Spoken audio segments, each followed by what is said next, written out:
ወርቃማ ፀጉሯና ሶስቱ ድቦች። በአንድ ትልቅ ጫካ ውስጥ ሶስት ድቦች በአንድ የሚያምር ቤት ውስጥ ይኖሩ ነበር።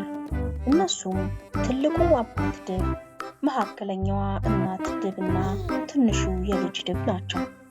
አንድ ቀን ጠዋት እናት ድብ ለቁርስ የሚሆን የሚጣፍጥ የገንፎ ቁርስ ሰራች። ነገር ግን ገንፎ በጣም ስለሚፋጅ እስከሚበርድልን ድረስ ጫካ ውስጥ ተንሸራሽረን እንምጣ ተባባሉና ቤታቸውን ክፍት ትተው ወጡ። በዚሁ ቅጽበት ወርቃማና ለስላሳ ፀጉር ያላት አንዲት ትንሽ ልጅ በጫካ ውስጥ እየተጫወተች ነበር። ስሟም ወርቃማ ፀጉሯ ይባላል። እየተጓዘች ሳለ ድንገት የድቦቹ ቤት አየች። በሩን አንኳኳች። ማንም የለም አለች። መልስ ስላላገኘች በሩን ገፋ አድርጋ ወደ ውስጥ ገባች። በጠረጴዛው ላይ 3 የገንፎ ሳህኖች ተቀምጠው አየች። ሆዷ በጣም ተርቦ ስለነበር መቅመስ ፈለገች። ትልቁን ሳህን አነሳችና ቀመሰች። ይህ በጣም ይፋጃል አለች። የሚቀጥለውንም መካከለኛ ሳህን አነሳችና መቅመስ ጀመረች።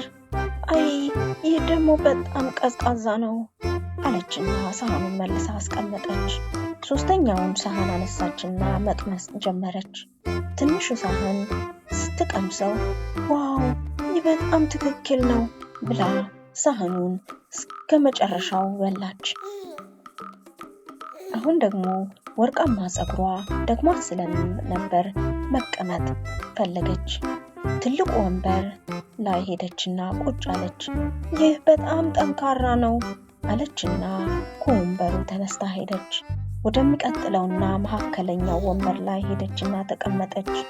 ይህ ደግሞ በጣም ለስላሳ ነው ይሰምጣል ብላ እንደገና ከዛም ወንበር ተነስታ ወደ ሶስተኛውና ትንሹ ወንበር አመራች።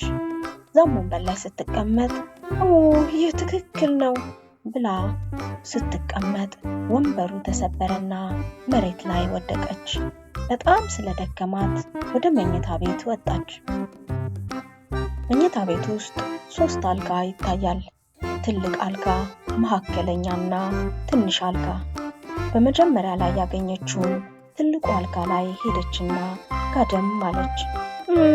ይህ በጣም ትልቅና ከባድ ነው በማለት ከአልጋው ወርዳ ወደ መካከለኛው አልጋ አመራች። በመካከለኛው አልጋ ላይም ጋደም እንዳለች ይህ ደግሞ በጣም ለስላሳ ነው አለችና ወደ ትንሹ አልጋ ሄደች። እዛም ላይ ጋደም አለች። ይህ አልጋ በጣም ይመቻል በማለት ወዲያውኑ እንቅልፍ ወሰዳት። ከጥቂት ጊዜ በኋላ 3 ድቦች ለቁርስ ተመለሱ። አባት ድብ ሳህኑን እንዳየ ገንፎዬን ማን የቀመሰው ሲል አጉረመረመ። እናት ድብን በበኩሏ የኔንም ገንፎ የቀመሰው አለ በማለት አማረረች። ትንሹም ድብ በቀጭን ድምፅ የኔንም ገንፎ በልተው ጨርሰውታል በማለት ማልቀሱን ተያያዘው። ድቦቹ ወደ ሳሎን ሄዱ። አባት ድብ ወንበሬ ላይ የተቀመጠ ሰውማ አለ በማለት ዙሪያ ገባውን ተመለከተ። ትንሹም ድብ ወንበሩን በተመለከተ ጊዜ የኔ ወንበርማ ሰብረውታል በማለት አሁንም ማልቀሱን ቀጠለ። ድቦቹ በንዴት ወደ መኝታ ቤት ሲሄዱ በትንሹ አልጋ ላይ ወርቃማ ፀጉሯ ተኝታ አገኟት። በዚያው ቅጽበት ወርቃማ ፀጉሯ ከእንቅልፏ ባነነች። 3 ድቦች ከበው ሲያዩዋትም በጣም ደነገጠች። በፍጥነት ከአልጋው ላይ ዘላ ወረደች። በመስኮትም በኩል ወጥታ ወደ ጫካው ሮጠች።